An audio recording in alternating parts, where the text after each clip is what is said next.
Hey, it's Cam.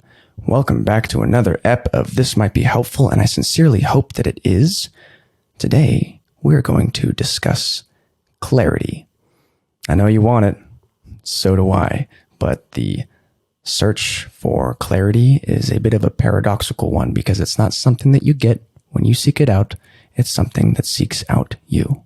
Now, we're going to talk about clarity. I'm talking clarity as an overarching theme that emerges through a variety of conditions, and we're going to try and explore those conditions now.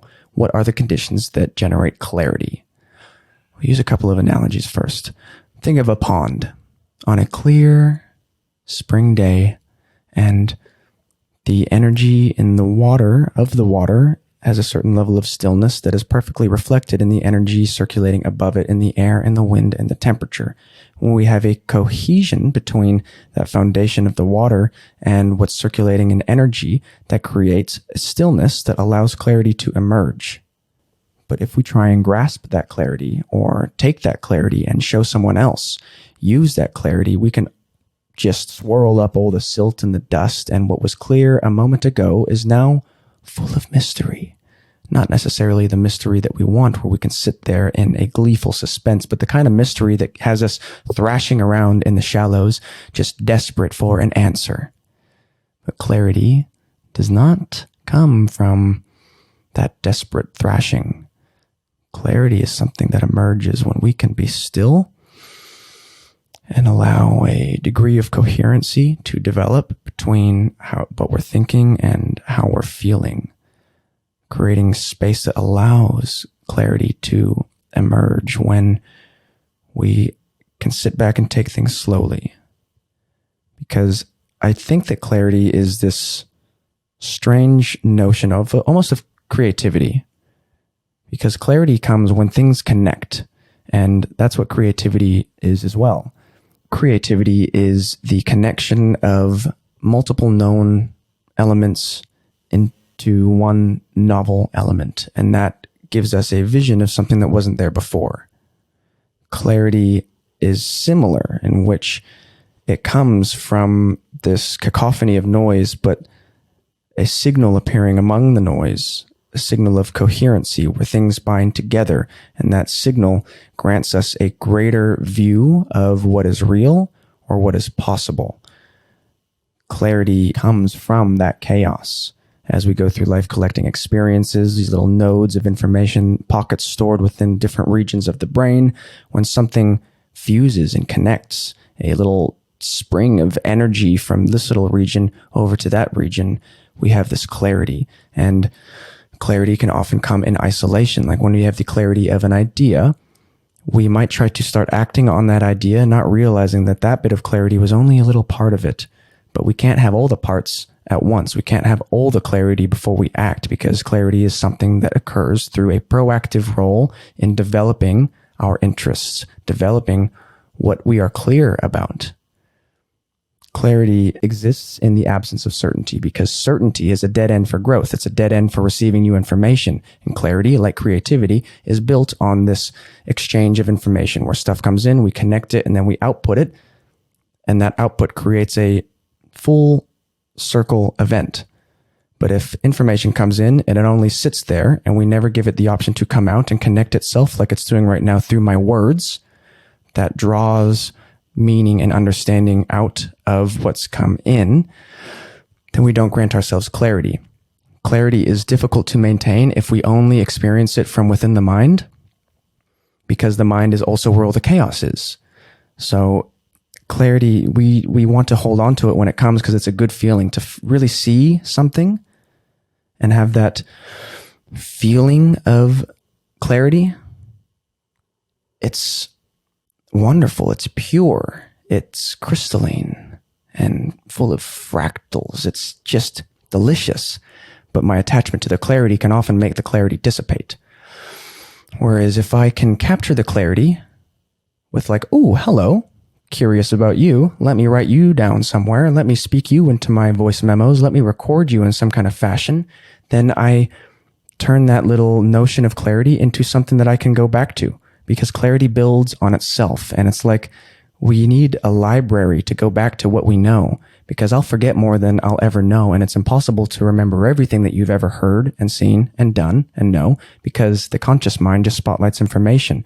Clarity doesn't happen often when we're trying to actively solve whatever we're unclear about, because we're taking manual control of this thing that is built to digest, connect, and express. And we take this manual control over that, where we can only do a few things at once. We're focusing on 40 bits of information. That subconscious mind has trillions of bits of information.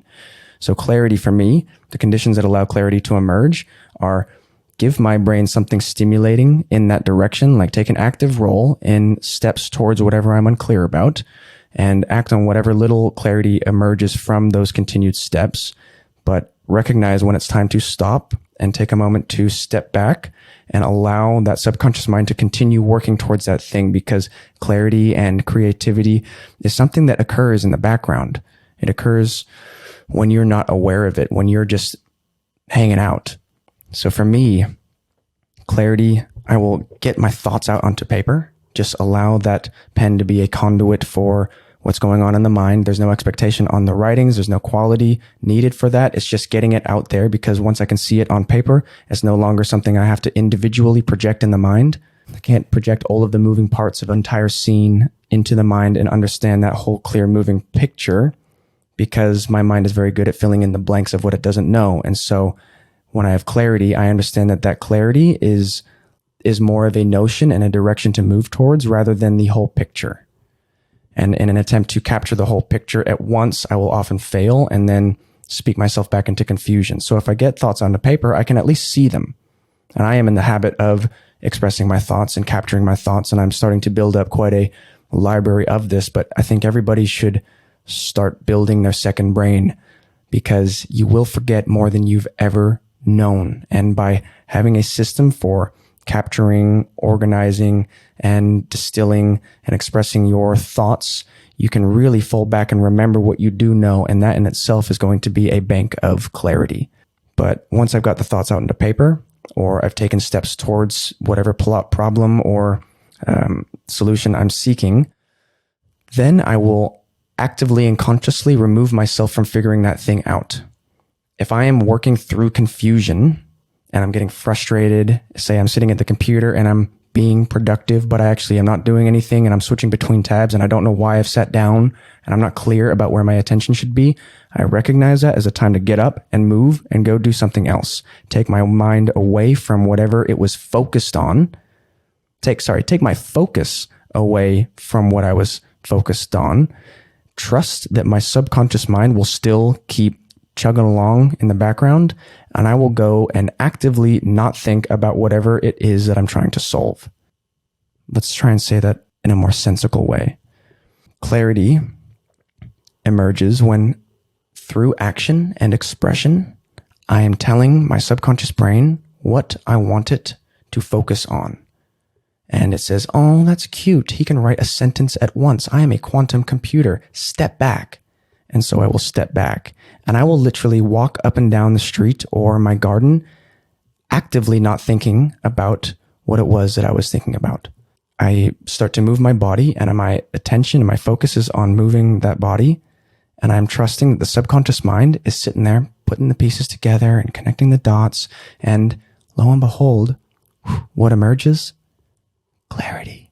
And then it's up to me to capture and preserve that in some way, and understand that when I don't have clarity, to desire that clarity and send all of my energy towards clarity is to dissipate it, right? Like, it's something that exists in the shadows, but if you turn a light on it, it will flitter away. Whereas if I can trust that the subconscious mind is still going to be thinking about things that it thinks I care about, and I do, because I wouldn't be seeking clarity on that situation if I didn't care, it will continue to care for me while I go and do something else.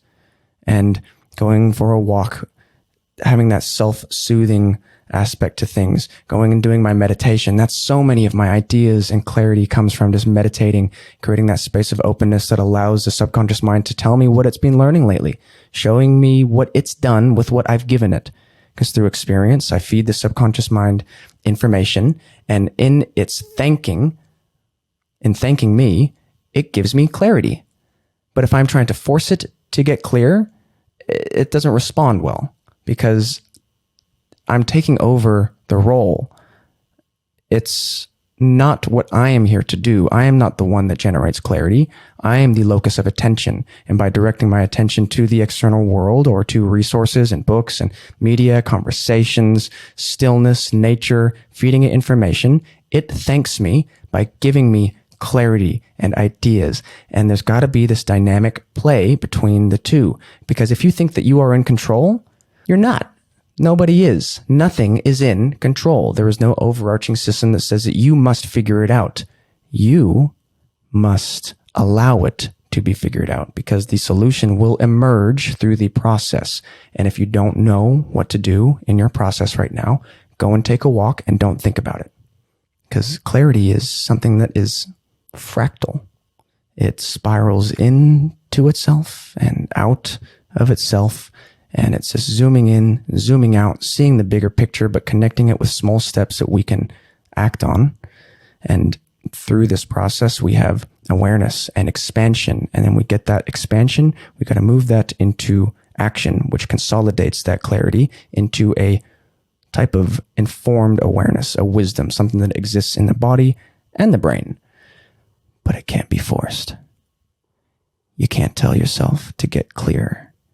And you can't be upset at yourself when you're not, because clarity emerges in the absence of certainty, and certainty is dead end for growth.